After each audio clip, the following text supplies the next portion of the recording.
Good morning and welcome to America's Home Cooking.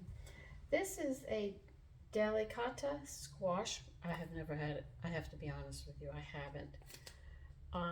So I am going to fix it today, but I'm going to do it very simple. I'm not going to do anything with it other than just steam it gently or boil it in a little bit of water.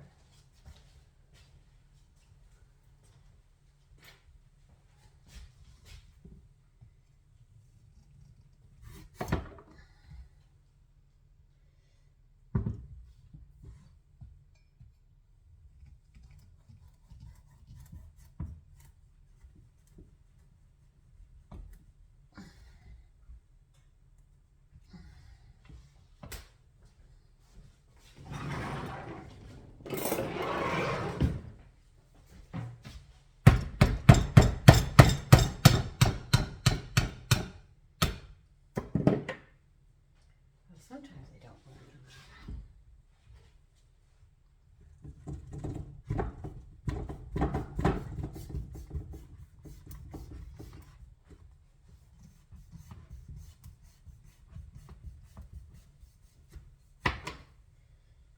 I don't know if you can bake it.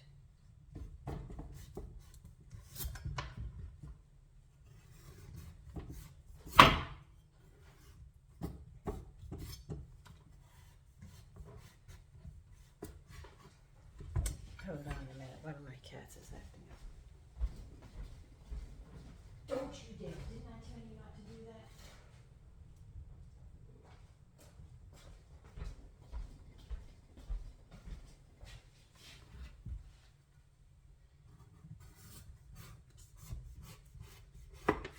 Well, let me finish peeling this and I'll get back.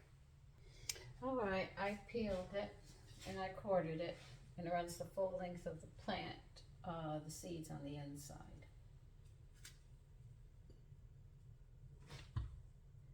So this is a little different. I'm collecting the seeds for this. I wonder if the gopher will eat this as well.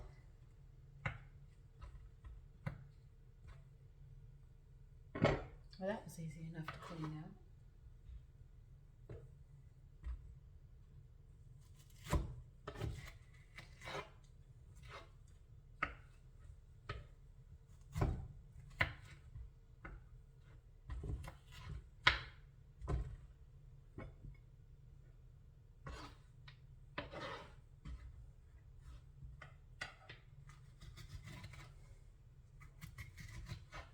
So the seeds actually run the whole length of the plant.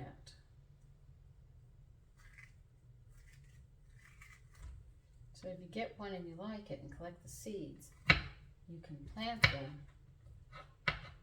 You won't have to buy it again.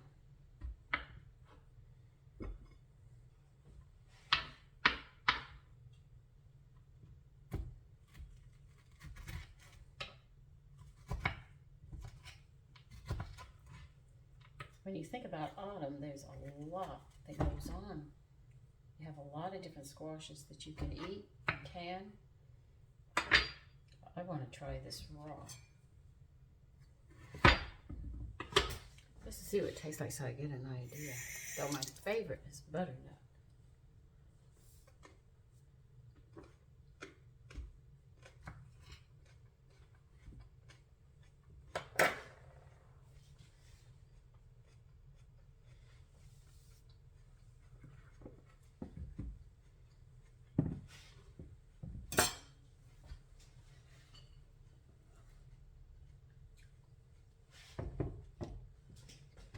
Has an underlying taste. I'm trying to figure out what it is and I can't.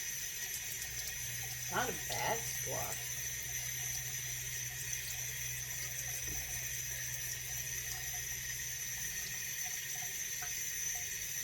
Well, this is a squash we'll have more than one.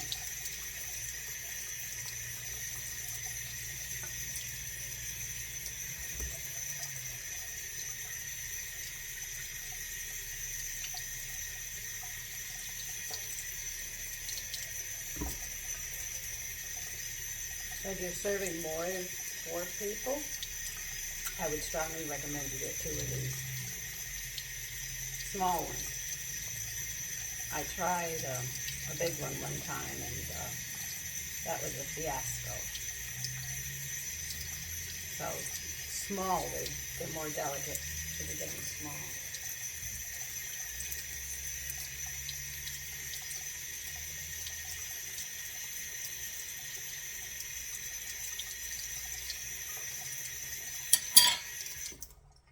There's a woman who was selling them, and she had a large one. I asked her about how to do them, and she said, "Oh, you just bake it." Wouldn't do that. At least I wouldn't listen to her. The smaller ones are much nicer. The large ones seem to be overcooked. I mean, overgrown to the point where they're tough. So I would definitely get them smaller.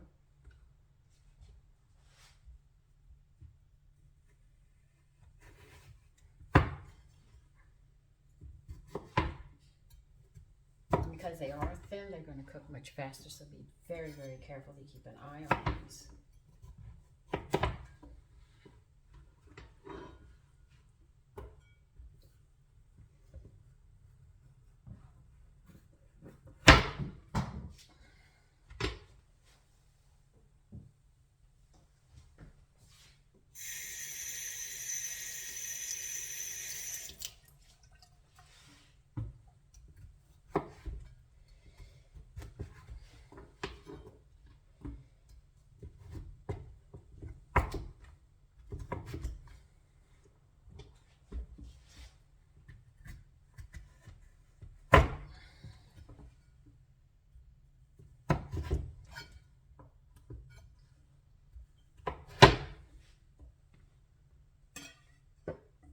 Let's get a small pan and get these cooked.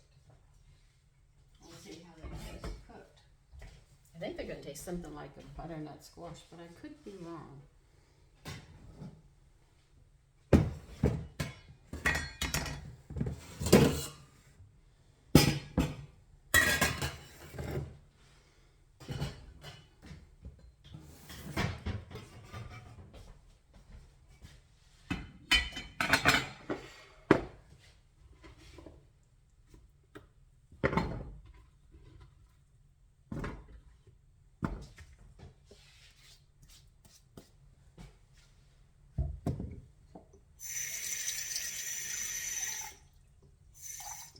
I'm going to use this much water, I think. It depends on, yeah. Oh, I better add a little more. That's going to dehydrate. Okay. I'm not adding anything to it because first I have to cook it plain, and then I can think about what I want to do with it. For all I know, this might make an excellent squash pie. I just don't know.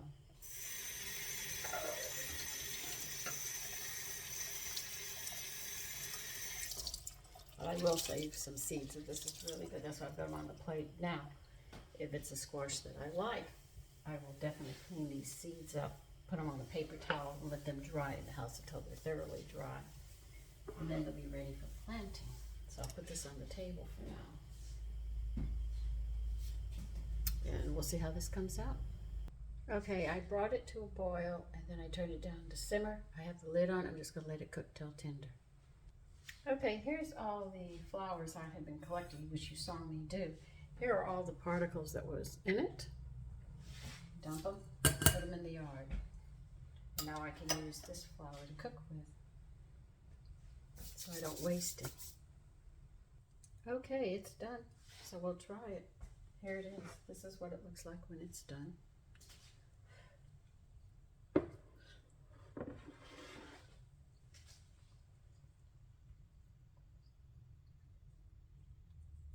You know, when I first went to bite into it, I thought of bread, right? Then as I chewed it,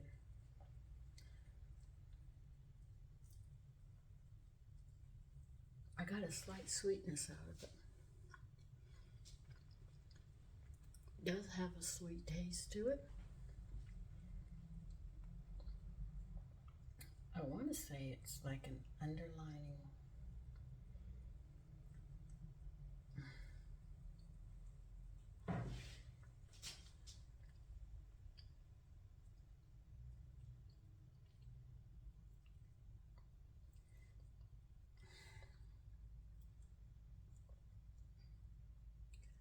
can't think of the underlining, but it is sweet. But when you first bite into it, it comes, you know, when you're putting it in your mouth, you think of bread. But then after you try it, it leaves a sweetness, a mild sweetness underneath. So this pumpkin has its own unique flavor, and it's called Delicata, Delicata. Try it, you'll be surprised. I was.